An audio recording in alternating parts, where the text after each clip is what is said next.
Organic matter, जिसके बारे में आप हर कोई जानता है कि ऑर्गेनिक मैटर क्या है। आप हर जगह बात सुनते हैं ऑर्गेनिक मैटर के बारे में, ऑर्गेनिक फूड खाइए, ऑर्गेनिक फूड खाइए। तो मेरे दोस्तों, प्लांट तो लेता है इनऑर्गेनिक फॉर्म में लेता है प्लांट तो, लेकिन बात चलती है ऑर्गेनिक मैटर है, ऑर्गेनिक फूड चाहिए, हमें ऑर्गेनिक फूड चाहिए।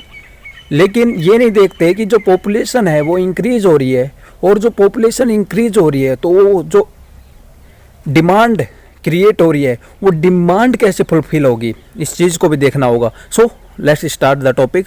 ऑर्गेनिक मैटर का रोल क्या है? ऑर्गेनिक मैटर का रोल, ऑर्गेनिक मैटर सबसे पहले ग्लू की तरह काम करता है। किसकी तरह काम करता है? ग्लू क्या होते हैं? दो चीज़ों को जोड़ने का काम करती है, एक दो चीज़ों को एग्रीगेट का फॉर्मेशन में काम करती है, सीमेंटिंग का काम करती है। तो सबसे पहली बात, improve the soil structure and physical properties of soil.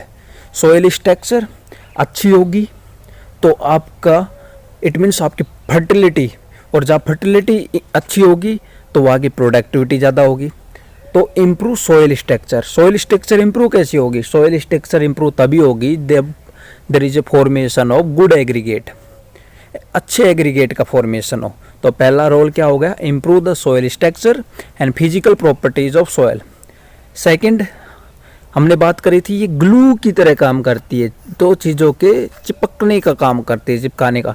Helps in binding, that's act है सीमेंटिंग मटेरियल। तो दूसरा काम इसका क्या होगा? ये सीमेंटिंग मटेरियल की तरह काम करती है। आपने वो फेविकोल के एड्स नहीं देखे टीवी के अंदर, तो चीज़ों को चिपका दे, ये उसी तरह काम करती है, ग्लू की तरह। सॉइल एग्रीगेट को बाइंडिंग का काम करती है, एक अच्छी structure, improve the soil structure. तीसरा काम, improve the water holding capacity, increase porosity. Water holding capacity को इंक्रीज कर देती है। आपने देखा होगा कि जो सैंडी सॉइल होती है, तो सैंडी सॉइल के अंदर होता क्या है कि वाटर, जैसे आपने पानी डाला, धड़ाम जैसे पानी परकुलेट हो जाएगा नीचे के लोअर होरिजन्स के अंदर। तो ये इम्प्रूव करता है वाटर होल्डिंग कैपेसिटी को। इसके बाद सरफेस रन ऑफ को डिक्रीज कर देता है, सरफेस रन ऑफ को डिक्रीज कर देता है। That is means maximum water enter करेगा सॉइल के अंदर। अब पानी परकुलेट तो हो नहीं रहा, नहीं, इट मीन परकोलेट हो रहा है, रन ऑफ नहीं हो रहा।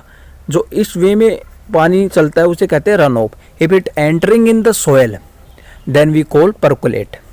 एज परकोलेशन इंक्रीज हो गया, परकोलेशन इंक्रीज हो गया तो पानी जो बह रहा था, तो आपने देखा होगा जो इरोजन होता है, मिट्टी का कटाव होता है, वो बहते हुए पानी की वजह से होता है ना, पानी की वेलोसिटी की वजह से होता है। तो दूसरा काम क्या होगा? इरोजन को डिक्रीज कर देता है। इससे होता क्या है? ऑर्गेनिक मैटर, जो विंड, हवाएं, तेज़ हवाएं चलती हैं तो सेकेंडरी पार्टिकल्स को डिस्टर्ब कर देती है। लेकिन हमारे पास क्या है? Organic matter. हमारे पास बेशक से ऑर्गेनिक फूड नहीं हो, लेकिन हमारे पास क्या है? Organic matter. दूसरा, रिड्यूस वीड जर्मिनेशन। मल्चिंग का नाम आपने सुना होगा, बहुत बार सुना होगा कि मल्चिंग कर दो, मल्चिंग करनी चाहिए।